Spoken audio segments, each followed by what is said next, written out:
Alright. GZTV back with another video. We gotta be kind of quick here. I'm gonna be kind of swift here.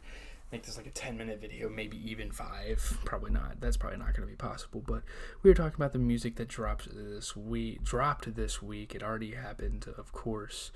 We're talking about the music that I didn't review on my channel, so obviously we won't be talking about JID or DJ Khaled's albums. Some pretty big stuff there. We're not going to talk about those though. You can go see the respective reviews for each of those albums on the channel. They are out now, and some of you guys have been showing some support, so I appreciate it. First thing we're going to talk about is Lil Tjay song Beat the Odds. It came with a music video. I didn't watch the music video. I just listened to the song. I don't know. My streams have definitely been lacking. I apologize for my lack of streams on Twitch. Possibly this weekend I'll be more motivated when I'm not in the college space and I'm home for Labor Day weekend, so be on the lookout. Lil Tjay's got a Beat the Odds song. Interesting.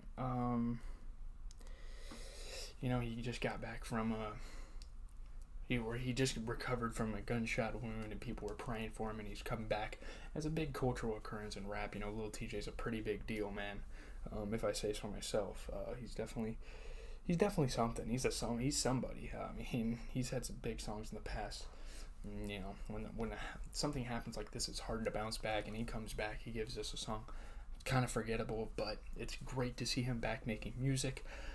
I might have to listen to a project if he drops one down the line this year. Maybe he needs more time to recover. I'm not sure.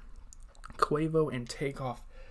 Oh man, I love this Unk and Few duo, but this Big Stunna song, and by the way, let me add that Birdman is on this track as well. It is probably the worst Unk and Few track. The chorus is garbage, and by the time you get to the verses, the chorus is just seen as such a garbage thing in the song that it's like, why even bother? I like seeing Birdman still making music and still collaborating with people, still pushing his empire. Young Money, or is it Young Money or Cash Money? It's Young Money, yeah. Sometimes I say Cash Money, but it's Young Money trying to push his agenda still.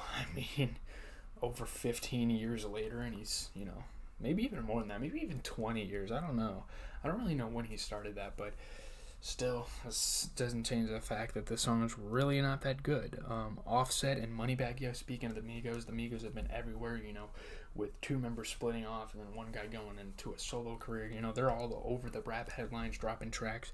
Offset and Moneybagg Yo, I was pretty excited for this song. Moneybagg Yo is a damn good rapper right now. I'm actually kind of a fan of him. I appreciate some of the stuff he's been doing. This song's okay. Maybe I'll have to re-listen to it a couple of times and really give you guys my opinions. Not a lot of the music on here is really memorable because I'm kind of zoning out. I'm kind of playing video games while I'm listening to music. So maybe these videos are invalid, but I'm just kind of referencing things that came out. If it's memorable, it's memorable, Lil Baby was supposed to drop a song, but unfortunately that didn't happen. And let me note that Lil Tjay dropped Trisha finally, and I didn't get to that. I don't really care about Lil Tjay at the moment. I don't think his music's very viable. I don't think it's something that I'm really attached to right now. It's very repetitive. It's very average, to say the least. Joey Badass with Let It Breathe, a bonus cut off of 2000. This was an interesting release from Joey Badass and a cool one.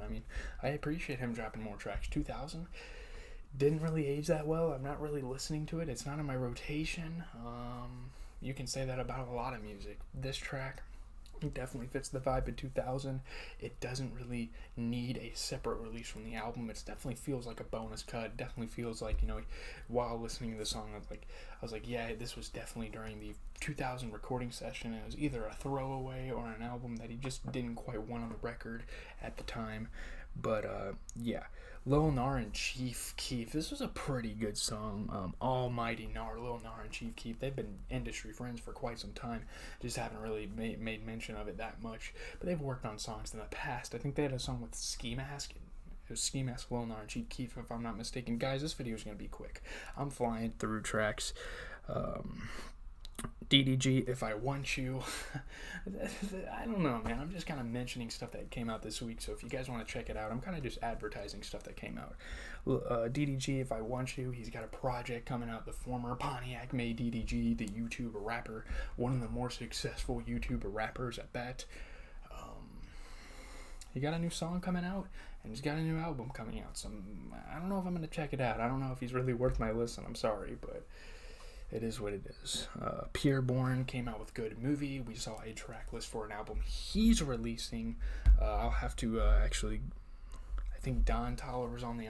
He actually has some really impressive features, and it's one of the more impressive track lists that he's had since The Life of Pierre 5, if I'm being honest with you. So yeah, be on the lookout for Good Movie, the album. He dropped the title track last Friday. So IDK dropped a little 2-song pack, W13. You guys know how I feel about IDK. I've done reactions to his albums in the past.